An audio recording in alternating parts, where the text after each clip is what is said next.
Welcome to the show. It is Daniel Wortman coming to you live from the Dream Imaginate Sports Studios. It is 9 a.m. on the East Coast. This is your 6 a.m. West Coast wake-up call in all time zones in between and around the world. It is Thursday, June the 6th.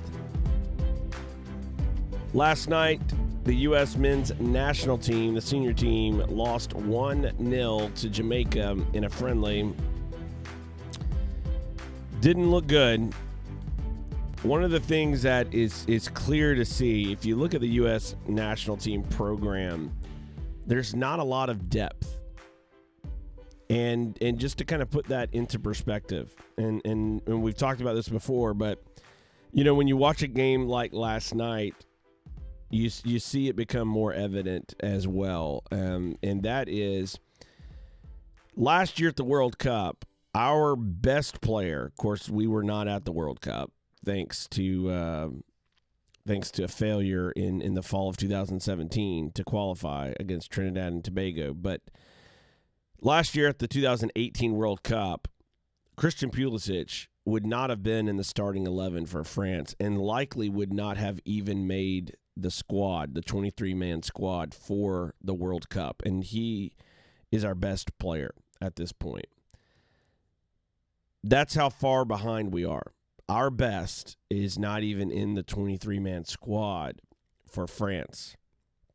Now, when you look at our U.S. national team internally and compare that to, that French national team, and you start looking at it from a depth perspective, after Christian Pulisic, there's a big drop-off. And after that drop-off, there's an even bigger drop-off. And so what we see is a big lack of depth. So if for example, if we had 11 Christian Pulisic caliber players on the field at the same time for the U.S., we would be very, very competitive, very dangerous as a country. Even though Christian may not be in that France starting 11, he's still a very, very good player, very talented player. And if we had a full team of that caliber of a player, we would have a national team that is very competitive on the global stage. Are we winning a World Cup? I don't know, but we would be very competitive. We would not be worrying, like, can we even make it out of the group? We would at least have this mentality of, we're making it out of the group, we'll see how far we can go, kind of thing. Looking at this group, we just don't have that depth. You look at some of the players coming in from MLS, they're not good enough to play on a global scale. The league that they play in doesn't prepare them for the global scale. It's a sloppy played league. It's a very slow paced league from the standpoint of how fast and quick the ball moves, say in Europe or other countries, other national teams, cleanliness of play, the tactical understanding. A lot of those things they're not there. And so when you look at the player pool, this is why it's important to remember when you get all of this heat that has been thrown at, for example, Jurgen Klinsmann. Jurgen is not, in my view, a great tactical manager. I think he's more of a 50,000-foot view kind of person. I actually think he would be a terrific U.S. soccer president. I don't think he's necessarily a great tactician or great, manager of a team on a day-to-day basis or even a national team level. Like, I think he's actually more of like an executive that hires that coach, that oversees programs. Like, he's a vision type guy, but maybe not the guy that's going to actually put the vision into place, etc. But Jurgen, Bruce Arena, and now coming back in with Greg Berhalter, these three managers, Bob Bradley before Jurgen, are all dealing with the same issue. We don't have the player pool. We don't have the depth. Our one hat we can hang, the one hat that we proudly boast about in Christian Pulisic, the one that everybody got excited about, 18 months ago, 2 years ago. He came and developed and came out of the U.S. system to develop. Like, he is where he is despite our system, not because of it.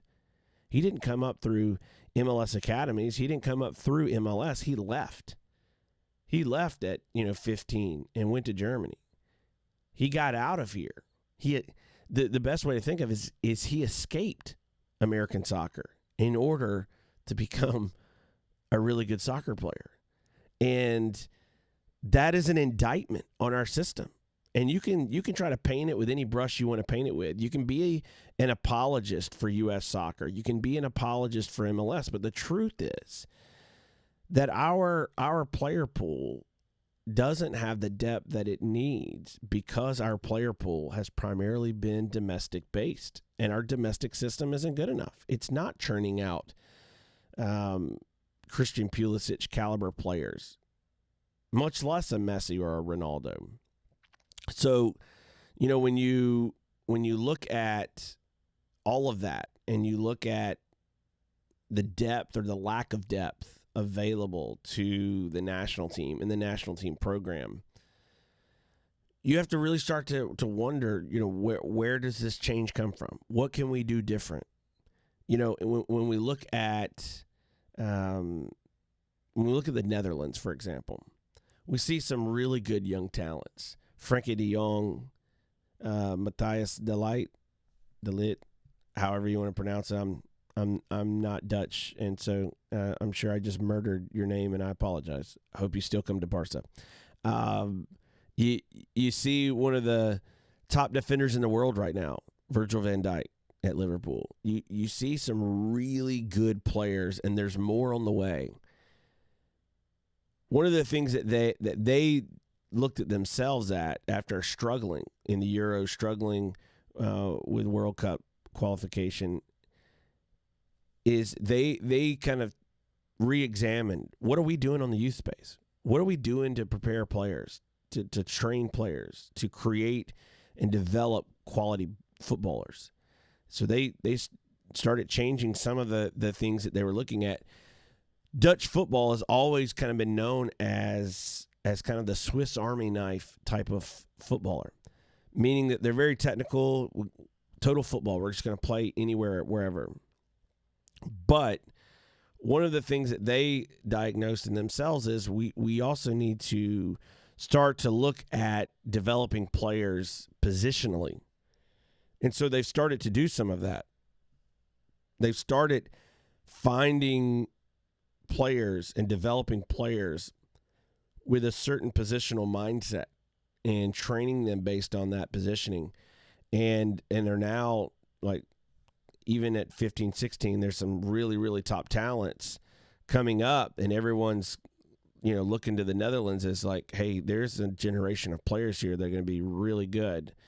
And it might be the top collection of talent at that age in the world right now. Introspection and an honest introspection, and then a willingness to embrace whatever you discover, whatever you figure out about yourself, to embrace that and deploy that in your system. That is something that the Dutch Federation has taken upon themselves, and these clubs have taken upon themselves, and it's something that the U.S. has not done. We continue to operate from a dangerous position, and that position is this: arrogance combined with ignorance. When you have arrogance and ignorance at play, you're going to be blind in all directions to what you need to do. you're not going to be able to see a solution because you don't think there's a solution to be seen. And when you look at American soccer, when you look at the U.S. Soccer Federation, when you speak to representatives from the U.S. Soccer Federation, you don't get a sense of humility. You don't get a posture of being a listener, of being humble, of wanting to learn. You would think a federation that has continued to underachieve for decades would be one of the most humble federations in the world, that they would be constantly seeking information from their members, from federations around the world, from people that have ideas that are different than what we're doing, because we all know the definition of insanity is to repeat the same things over and over again, expecting a different result. So we can't keep doing what we're doing and expect to get better. We can't keep doing what we're doing expecting that MLS is going to make it work and that we're all of a sudden going to start producing world-class players out of the MLS system.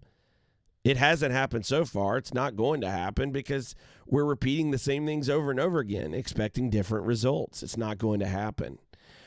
So what do we need to do?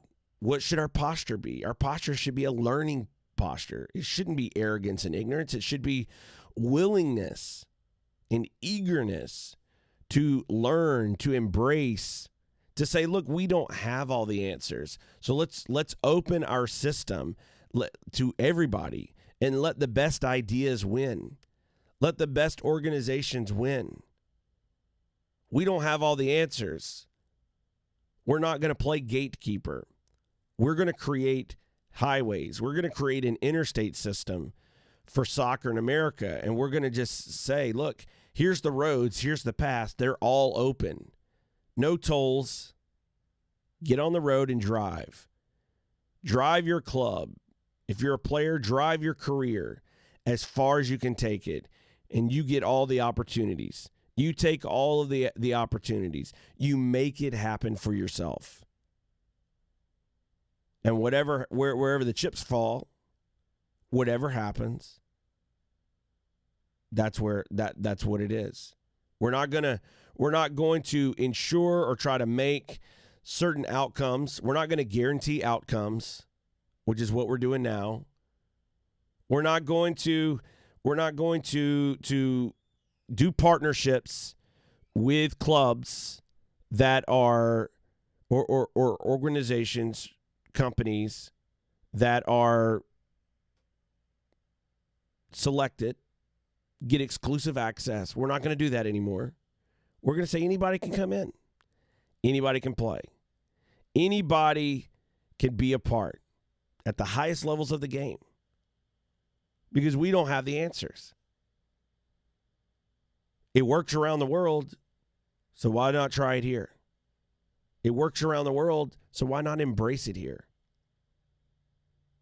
And the answer is those in charge aren't really interested in reaching world class. They're not really interested in creating opportunity for everybody, everywhere. They're not really interested in world class national teams. They'll say things, but the actions are not matching up. They'll make proclamations, but the work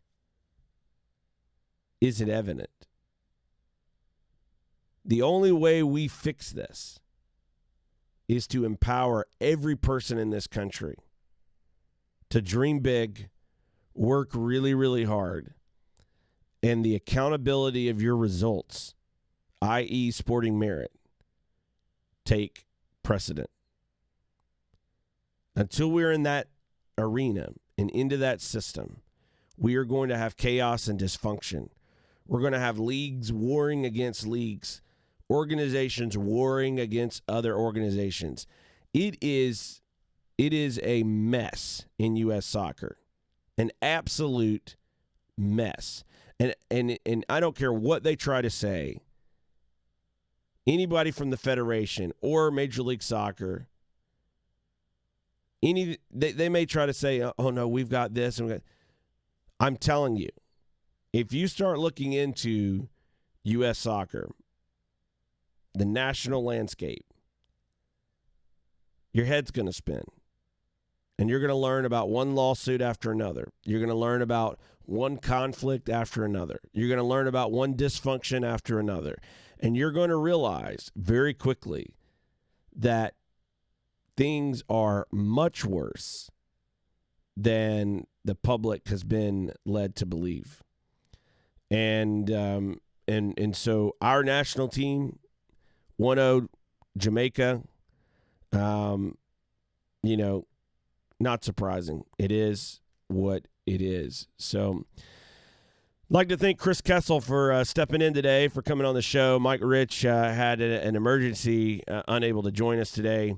And so Chris jumping in. We're going to get into a pretty cool chat here in just a minute about strategic planning and what should be next for American soccer. And look forward to getting into him right after this break. But before we go, this half hour is sponsored by Dutkick brand, maker of really cool soccer products. You should check them out at dutkickbrand.com, DUTKIG brand.com. And when you go there and place an order, use the promo code DWSHOW to get 10% off your order and support this show at the same time. We would really appreciate that as well, and I know they would appreciate your order. So check them out at dutkickbrand.com. We will be right back after this.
Welcome back to the show. Thanks for tuning in this morning. As we said right before the break, Mike Rich of the Cajun Soccer Club in Lafayette, Louisiana, was unable to join us this morning. Had an emergency and had to reschedule. And fortunately, in really good timing, we were able to place a call on the bat phone to Chris Kessel to step in and join us this Thursday morning. And Chris has been gracious enough to last minute drop everything and hop on the show with us to talk about strategic planning and where we go from here. Chris, welcome to the show.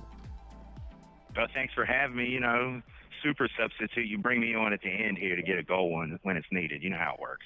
Absolutely. If this was the NBA Finals, you're the sixth man on this Thursday. But super sub from the caliber of an Andre Iguodala is not a bad place to be. You've won a few championships playing that role today, but most other days you're a starter. That just goes to show the quality that you bring to the broadcast, Chris. Is that you're able to step in last minute notice. And Even when you thought you're messy, you're sitting on the bench thinking, man, I got a day off. I don't have to do much. I'm going to come and take in the match, be ready if needed, but probably won't need me. Get the call, come in, score the game winner, the match winner, everybody goes crazy, and here we are having Chris Kessel on the show and filling the same role. Thanks, my man. No problem. Thanks for having me. So, look, you and I have talked a lot offline, online about strategic planning and the need for strategic planning, and that goes for the entire country. You know, where are we going as a country? And you tweeted about this. I believe it was yesterday or the day before, about the need for strategic planning, and I just want to spend some time talking about the need for a strategic plan and ask why the U.S. Soccer Federation has not had a strategic plan for at least 15 years or more, in terms of, you know, for the present day. Now, there was a Project 2010 that came and went. So even if you claim that there was a strategic plan up until that point, since 2010, I haven't seen any kind of real master plan that, there's been white papers and thoughts thrown out there, but nothing that's been cohesive, clear, and action oriented in terms of a strategic plan. So at least in the last 9 years, say the last 5 years, certainly not since Carlos Cordero has been elected. It's been over a year. Still haven't seen anything from him specifically in his administration. So where is a strategic plan? Why do we need a strategic plan for U.S. soccer? Well, the first thing is we have a mission statement. Preeminent sport, blah, blah, blah. We have a mission statement, okay? And it's a good mission statement. The thing is if we don't have, as organizationally, steps to accomplish that goal, it's just a dream.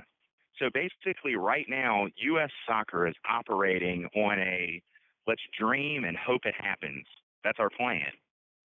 U.S. soccer is made up of hundreds of constituent organizations, which are made up of tens of thousands of constituent organizations that have millions of members. And without somebody steering the ship, like I said, we're just operating on hopes and prayers, dreams, it'll all work out.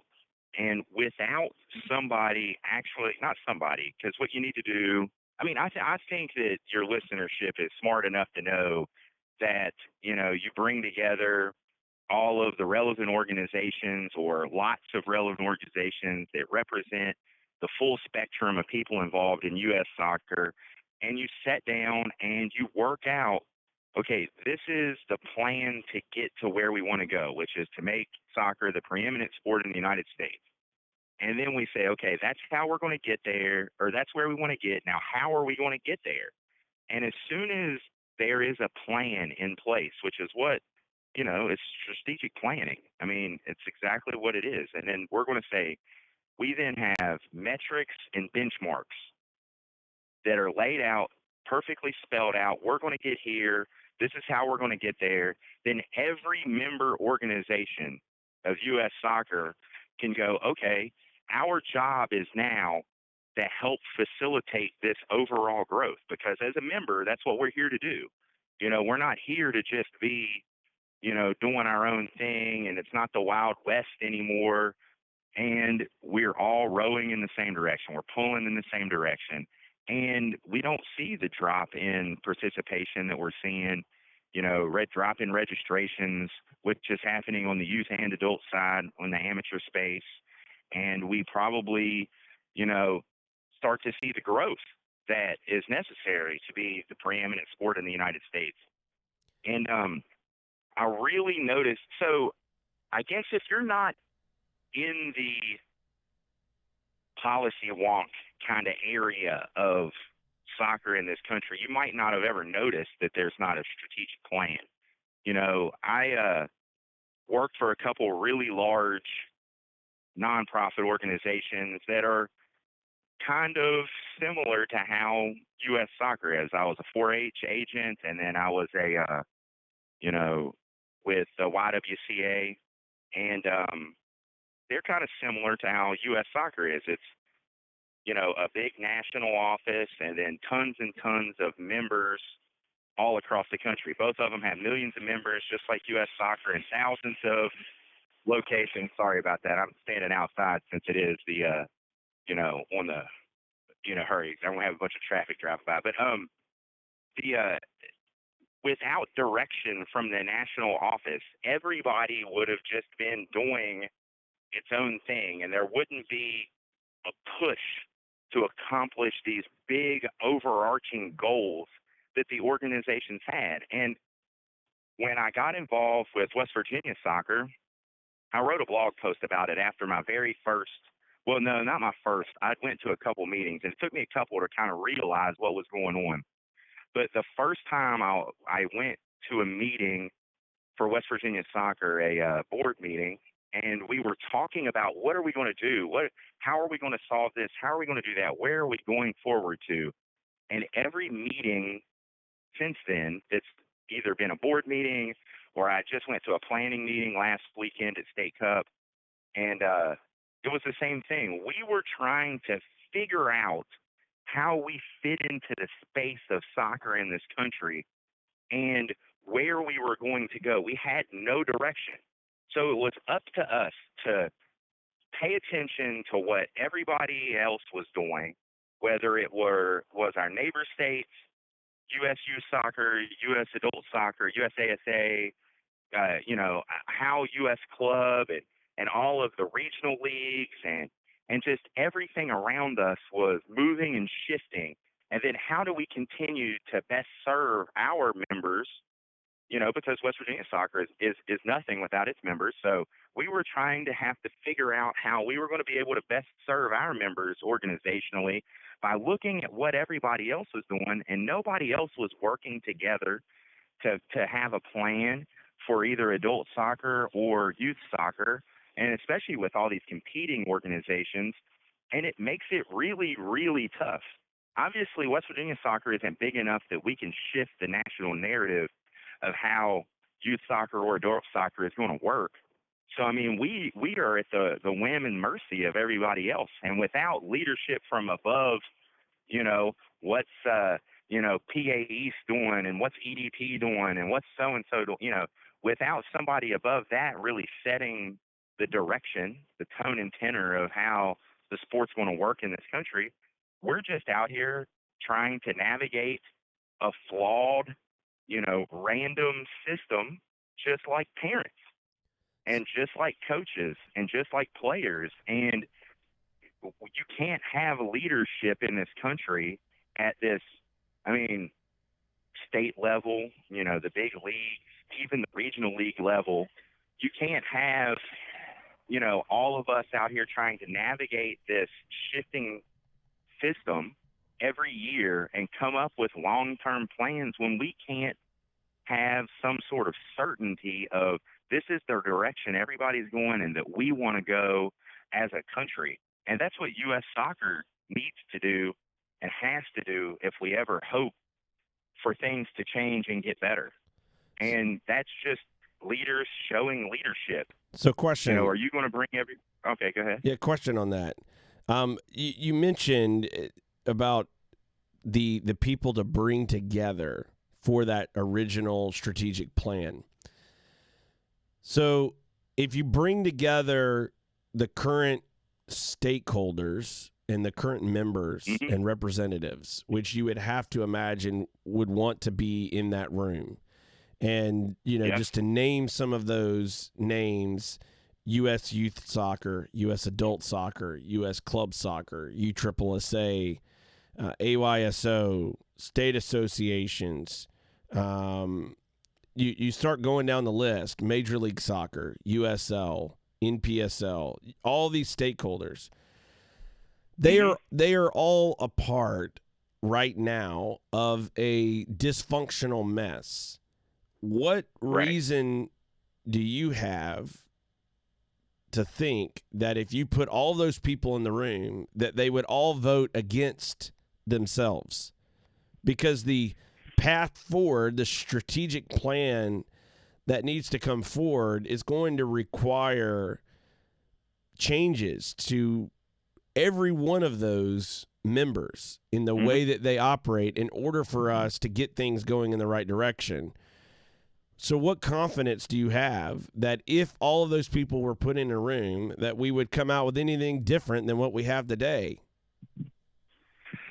Well, so I think that gives a very that's a very good question, and that's what for first we can have confidence or not have confidence that these people are going to actually do what's best for the game when they're in the room with all the other people. And we can bring in professional facilitators. You actually had one on yesterday, Ruth Nicholson, professional facilitator, and governance expert. You bring in people like them, and then you have everyone dialogue and discuss, and hopefully they do what's right for soccer.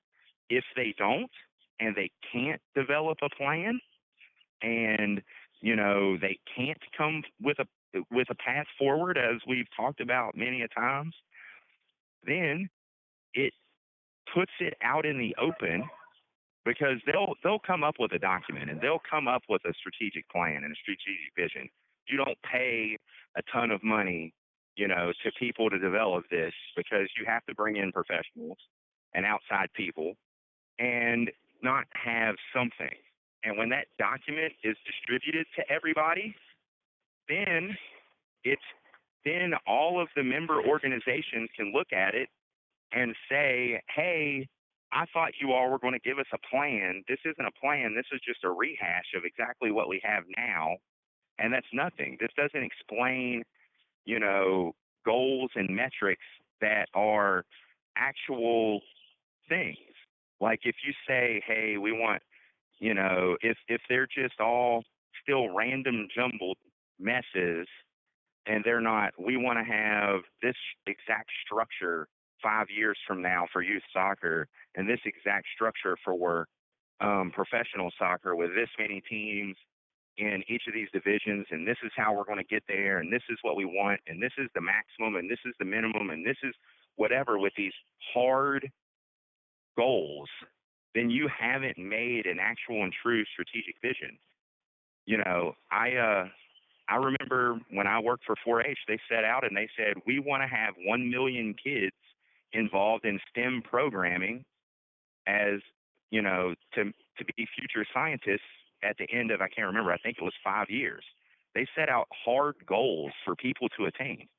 And if U.S. soccer can't set out hard goals, they're not leaders leading. And then it's up to clubs to make the changes necessary at the state level, and then it's up for the new leaders at the state level to change their representation of all these other member organizations to actually deliver what the people want, if people actually do want this change. And then it also will let everybody look at this document and say, okay, this isn't what we want to be a part of. We want us 1,000 clubs or 5,000 clubs that have been left out of this discussion. We're going to do our own thing. Here is our strategic vision of how we want to operate in the soccer space. Everybody that wants to be like us, come and do what we're doing. I mean, I think until we actually have a plan that everybody can judge and say, because think, if they go in the room, I've thought about this a lot. If they go in the room and they say, okay, MLS is still going to do its own thing and USL is still going to do its own thing, then everybody that's interested in growing a men's professional soccer club, and they go, NWSL is still going to be independent and do its own thing, and we want to grow a professional women's soccer club, you now know specifically that we are never going to be U.S. soccer is not interested in allowing us into that space. So we have to start a alternate system and pathway for everybody else that's interested in that space. I mean, it's really simple stuff to me, that once you have the plan in writing, then every club, let's say, I mean, whatever, Alabama Youth Soccer, if they look at it and the entire plan only addresses the DA or, NCL or any of these like super, I got my air quotes up, elite, club and player pathway models, and it doesn't address the 95% of kids that play local soccer, then that, hey, they don't care about the vast majority of our constituents other than as registration dollars.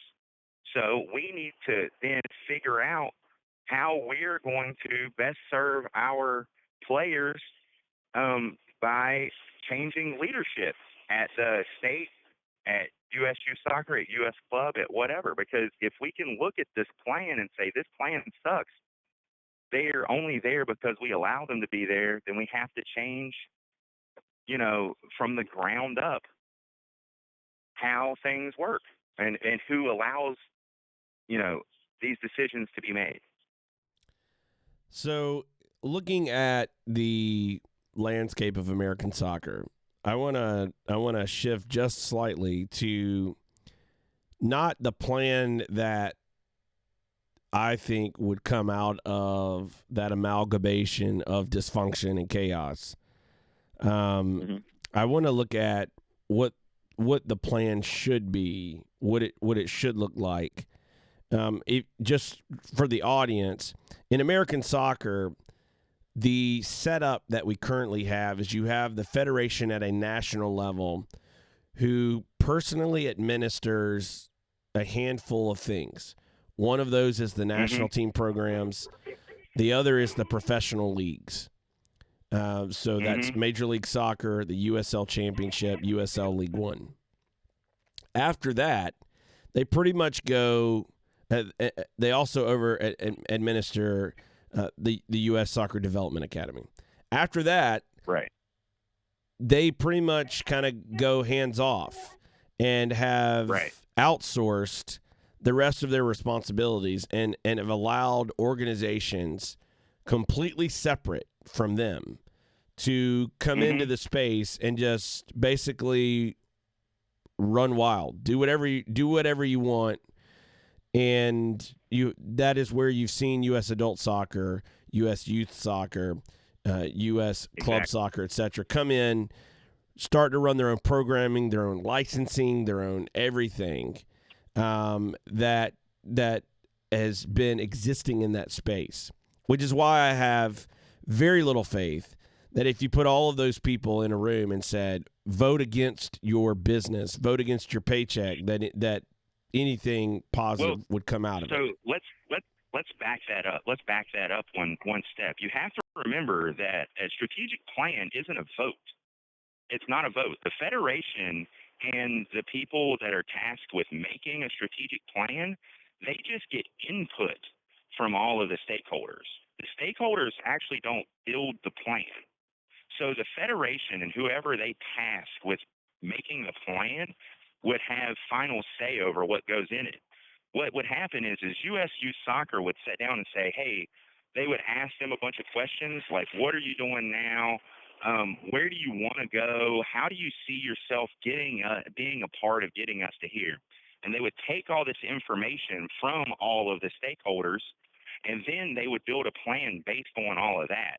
They don't actually vote on it. So U.S. Soccer could easily go, okay, USU Soccer, you went on all these regional leagues. Your goal is to get to 32 regional leagues or however, man. I don't know what USU Soccer is playing for regional leagues, but I just know that they have them. And then there's all these leagues with US Club and USSSA is doing this and the states are all doing that. And, ODP exists and blah, blah, blah. And you would take all this information and this would probably actually be the very first time anybody has had access to everybody's plan all at once. And you would take all this information together, and then these professionals that do this for a living would learn all there is to know about the grand vision of every member organization in the country, and then would put all that into a pot and come out with a plan. So USU Soccer wouldn't have a final veto power over it. So US Soccer could say, okay, these are good ideas for this, that, the third, but we're duplicating them with X, Y, and Z. the DA, ECNL, the regional leagues, all this. This is all duplication of processes and services, and it's not effective. So what we're going to do is we're going to take over this space, and US Youth Soccer, US Club, and everybody else is just going to feed into the regional league model and national league model for youth soccer, and we're going to run it. And, since it's multiple people sanctioning bodies, it's just open, or it's whatever. Whatever they did, whatever would be decided. Like, and we're going to get there in X amount of years. There's this amount of transition time. And when we get there, we want there to be 80,000 players in this space or whatever. Like, so that's how that would work. We have to remember that this isn't like a vote at the National Council. This is a plan that's created by the Federation for the Federation. This isn't a plan created by its members for its members. The Federation would then set the tone and direction and say, this is where we're going to get to. The Federation can unilaterally decide tomorrow to make the DA 1,000 clubs, and there's nothing USU Soccer or US Club Soccer can do about it. And that's what would happen, hopefully, when you get these people in the room giving all these plans and direction, that there would be a lot of good ideas, and the vision, the strategic plan would be the thing that would wrangle everything together, take the best ideas, put them in motion, and allow access to all of this stuff for everybody. Now, I agree with you that I don't think that that it would be tough, and people wouldn't be happy at all, and it would be a civil war if they came out with an actual strategic plan that included everybody, and it ended a lot of these, registration wars and all this kind of stuff. I mean, it would make people super unhappy. But I mean, you have to think that it would also be the same thing, because MLS wouldn't have a final say if if the Federation came out and said, we're only going to, our goal 10 years from now is to have X amount of first division clubs, X amount of second division clubs, and whatever. And we want to put a hard cap there, or we think that a hard cap there would be the thing, and or we think that promotion and relegation needs to happen, or we don't think it needs to happen, because whatever they say is going to be, I don't want to say harmful, but it's going to change what's possible, in the eyes of investors and leagues and current members and everything. And it's going to make people realize that it's not just whatever we want to do anymore. And there's going to be a massive change and fight back from everybody involved. But that's what leadership is. And if there are people that think and that want an actual open pyramid, which I think everybody that cares about the sport that isn't a billionaire already invested in the top level, pretty much everybody thinks that that's where eventually we need to get to. This plan would give us a roadmap to get there. And if the people that do make the plan say that that's not where we want to get, which is probably what would happen, because there still would be influence from the Federation, and the Federation is influenced by MLS, as we all know, in Soccer United marketing, then it would give every single other entity involved in soccer in this country the clear vision of, no, nothing's ever going to change. So we are going to disavow ourselves from that pathway, and we're going to make our own pathway. Okay, I mean, I think that what it does is it draws a line in the sand, and it either fixes or gives us a pathway to fixing tons and tons of problems, or it really shows everybody else in the country, hey, they don't really care about you, and us.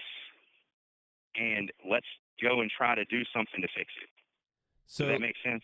yeah, so for the audience, just to get an understanding, if you're a soccer mom or a soccer dad out there and you're trying to figure out what in the world are they talking about, if your son or daughter goes and registers to play for a team in your area, if you were in Germany, if you were in the Netherlands, if you were in England, that registration, your child's ID and registration card, etc., Mm-hmm.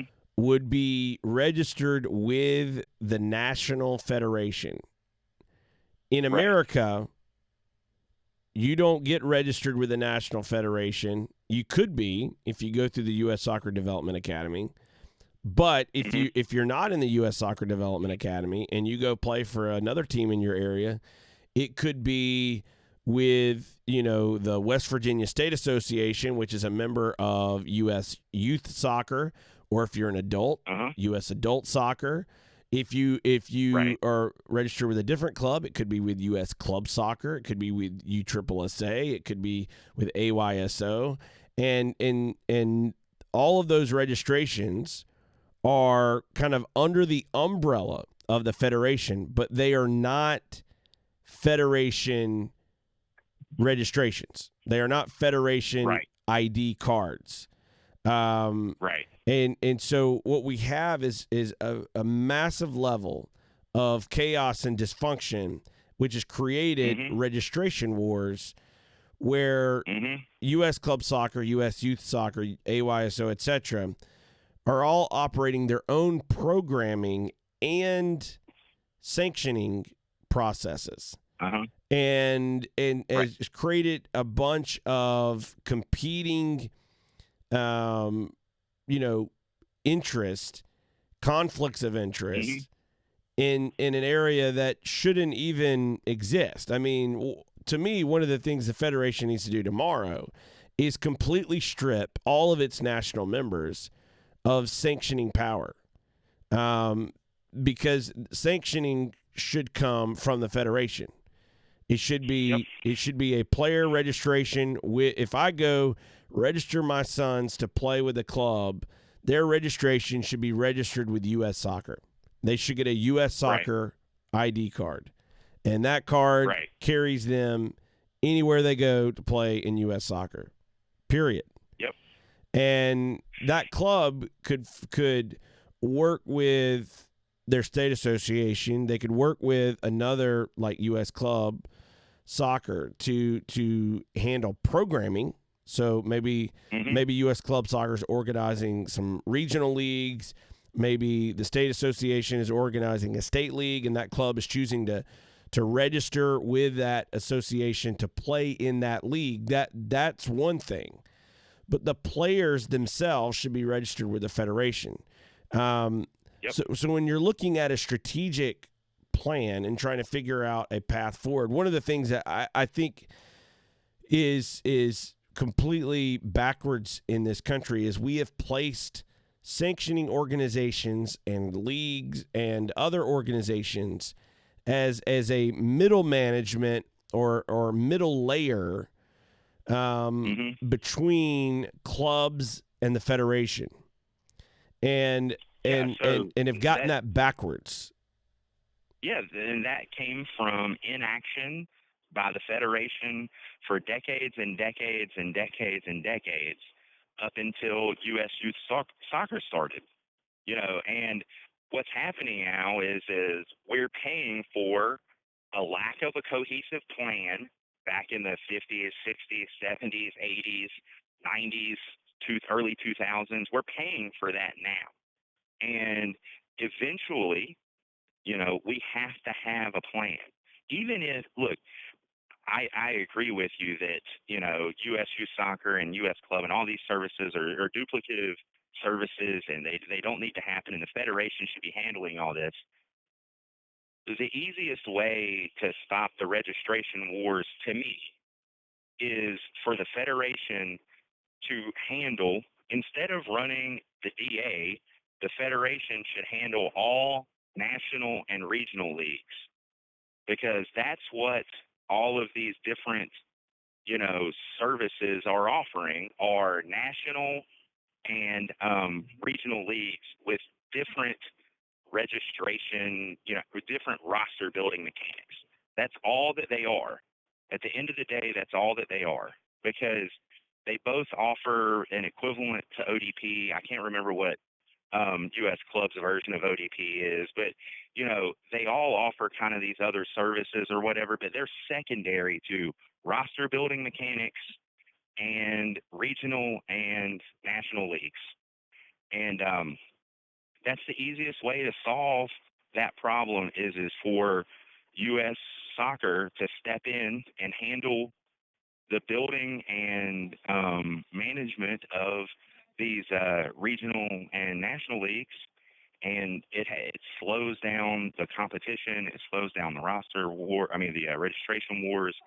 And we go from there. But that comes back to what we've talked about time and time again, and you've talked about it on your show with tons of guests.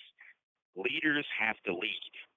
And currently, our leadership in all of the spaces that there is, whether it's adult men's soccer, adult women's soccer, amateur adult soccer, this transitionary, national league in women's and men's amateur soccer, youth soccer, the federation is not leading.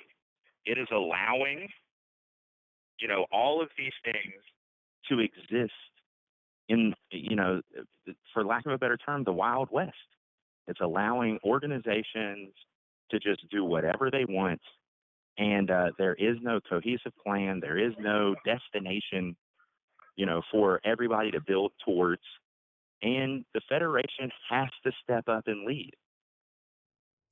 So looking as we're heading here towards the end of the show, I want to ask you, what are the next steps as we look ahead? I mean, what if you were to lay out, say a 2, 3, 4, 5 bullet point next step type of list, what would be the next steps in order to get a strategic plan and address the dysfunction and chaos that exist in U.S. soccer today? People on the board of U.S. Soccer, at least somebody, has to publicly call for the creation of a strategic plan and vision with measurables and targets and goals to be created. And they have to publicly call for it to the point where everybody that's involved with soccer at the lowest levels hears about it. If we don't have a campaign from within the organization calling for this, it's never going to happen. There is going to be no external force that can force this strategic plan, to be created. And I think that that's the number one thing. And I don't know who's going to call for it. And if it isn't called for, there's a vice presidential election coming up at the next AGM. And if people actually want to see change, or if they actually want, to have their job be easier, even if you don't necessarily want to see change, if you're happy with MLS and USL and NWSL and whatever, slow and steady growth or whatever people want to say, and you're happy with that, you still want your job to be easier as a state association. You're probably a volunteer. You're probably setting in all kinds of planning meetings that suck. And this would make your job easier. This would eliminate argument after argument when you go, the federation wants us to build towards this exact thing. This is how they want us to run our state cup. This is how they want us to do entry into regional league and national league. This would make your job easier. It doesn't matter which side of the fence you set on for, massive structural change. You want your job to be easier. Everybody has a job, and everybody wants the job to be easier, and this would make it easier. I mean, that's number two. Number one, we need the leaders that are in power now to lead. Number two, we need the leaders at the grassroots level, the state level, the club level, the league level. We need all of them to stand up and call for this plan because it's going to give everybody direction. Those are the 2 bullet points. It's time for leaders to lead. Whether you're at the lowest level or you're at the highest level, it's time for you to lead. I completely agree, and I think that is a great place for us to wrap up today's conversation in regards to strategic planning in U.S. soccer.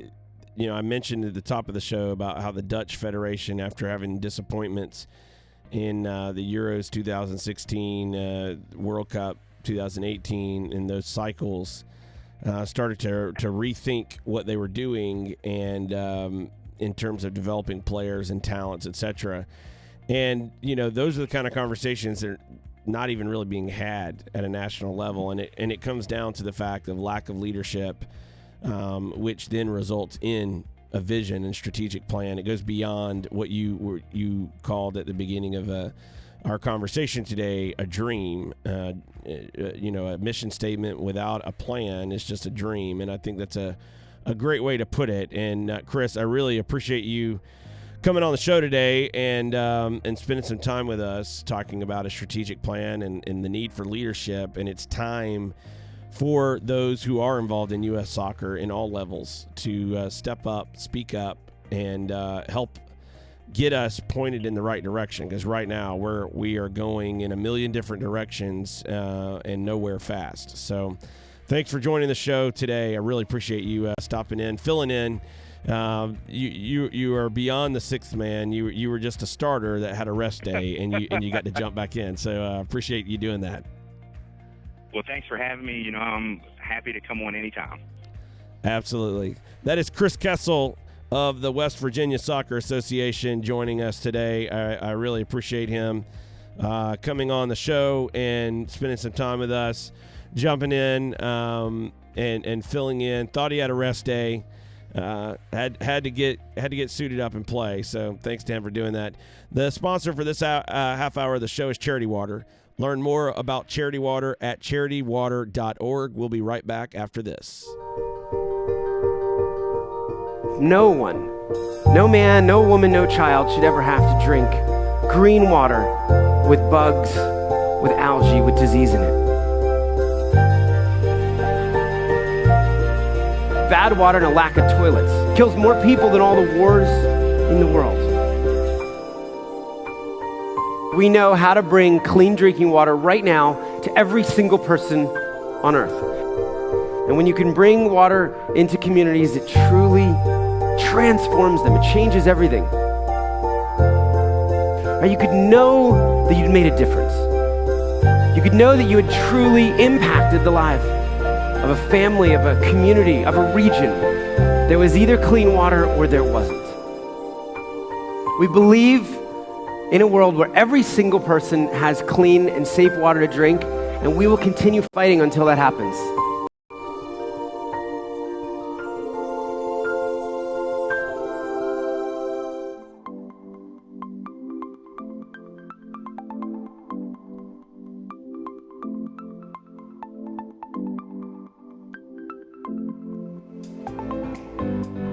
Thanks for tuning in this Thursday, June the 6th. Really appreciate Chris Kessel being able to step in, fill in.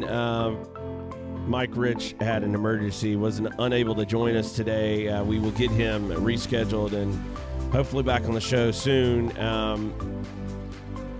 Leadership is the key. It is the key for any organization, and it is certainly the key for the U.S. Soccer Federation.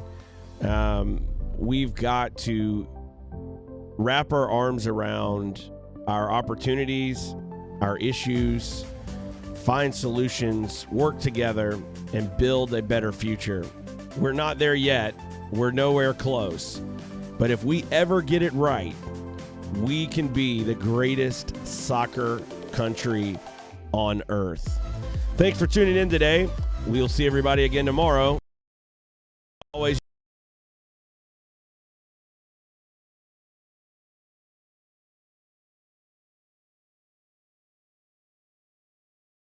later on the podcast or find us online as well. Thanks for tuning in. We'll see everybody again tomorrow.